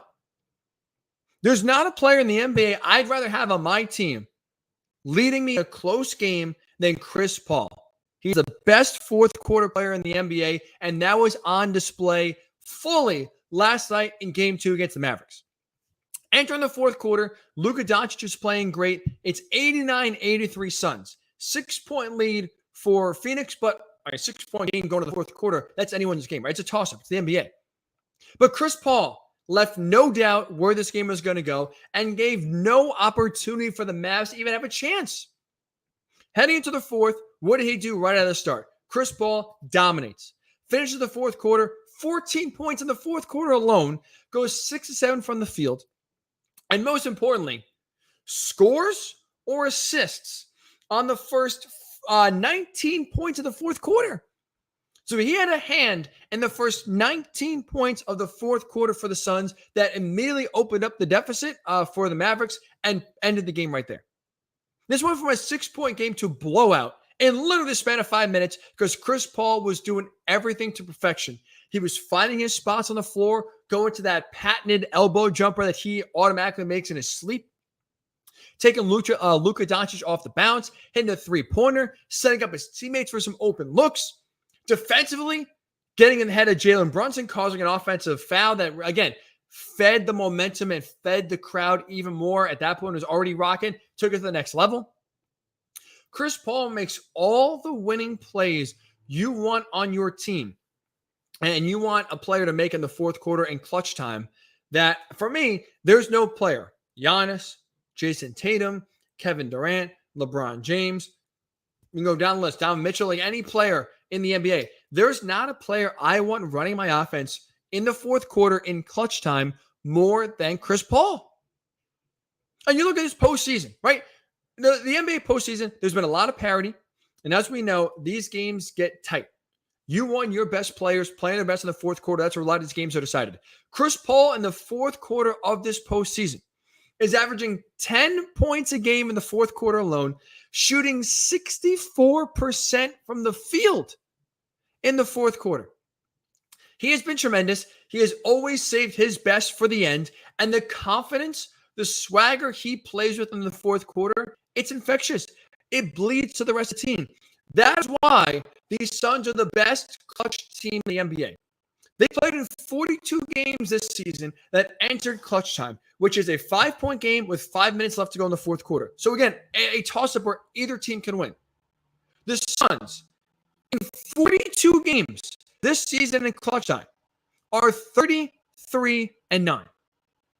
33-9 in clutch time season, led by Chris Paul.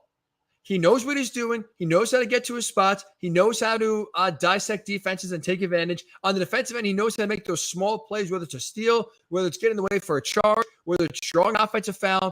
He knows how to get in the way, be agitating, and throw the other team off of their offense. He makes every winning play you want in the fourth quarter. So it's no fluke that the Suns are the best team in the fourth quarter. It's no accident that yesterday they turned a 6-point lead into a blowout of the Mavs in Game 2 in the span of 5 minutes. Chris Paul leads the way. The Suns are the deepest team in the NBA. Devin Booker had a great fourth quarter, overall great game. But the Suns are the deepest team in the NBA. They are, well-rounded wise, the best team in the NBA, obviously. And there were some bumps on the road, and there were some questions about them in the first round against Phoenix, against New Orleans. There was questions about the health of Devin Booker. Can he be relied upon? Is that hamstring going to be okay? Can the Suns win in spite of Devin Booker's injury? Will he just come back? He's looked tremendous. 30 points last night. Some big threes late to really kind of bury the Mavs. He's playing with confidence because Chris Paul, Mikal Bridges, Jay Crowder, DeAndre Ayton, Cam Payne, Cam Johnson, all of them carry themselves with confidence because they are being led by their leader, Chris Paul, who knows what the hell he's doing. The Suns are winning the title because they are by far the best fourth quarter team, and that's where the games are decided, win or lose. Chris Paul was masterful, and I thought yesterday in game number 2 was the latest example of why, to me, he is the best fourth quarter player in the NBA. I put a poll out on my Twitter, Ryan Hickey Show. You can vote there. 75% of you agree that Chris Paul is the best player in the fourth quarter. If you go on Instagram, I also have that poll there. 50% of you agree. For me, the answer is yes. There's not a player I want in the NBA right now on my team in the fourth quarter of a close game more than Chris Paul. He's the best fourth quarter player in the NBA. He continues to save the best for last, and we saw it yet again in game number 2 last night. 14 points, 6 of 7 shooting, starts the fourth quarter by either scoring or assisting on the first 19 points to take what was a 6-point lead for Phoenix and blow the Mavs out and turn this game into a laugher in the span of 5 minutes. Chris Paul averaging 10 points a game in the fourth quarter, 64% shooting from the field in the fourth quarter. He is clutch. He makes small plays on offense and defense to win you games.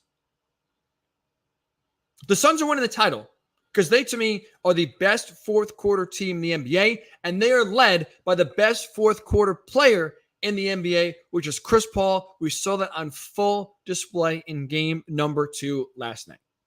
So that'll do it for this edition of the Ryan Hickey Show here on the Worldwide Sports Network. I appreciate everyone tuning in to start your Thursday with us. We're back on Monday morning, 9 a.m. to recap all the NBA action over the weekend. But to now and then, make sure you follow me on social media. Still a lot of content being posted between now and Monday. So check us out. Like us on Facebook, Worldwide Sports Network. Also, the Ryan Hickey Show page on Facebook is there. Put a lot of content there. On Twitter, Ryan Hickey Show on Twitter. A lot of content there. Instagram, Ryan Hickey Show right there on Instagram as well. And on TikTok, we have just recently joined TikTok. We'll be more active, be posting a lot more videos and being more interactive on the talk as well. Ryan Hickey Show is my handle on there. So Ryan Hickey Show on Twitter, Instagram, and TikTok. Have a great weekend. Stay safe, stay sane, and we'll talk to you on Monday right here on the Worldwide Sports Radio Network.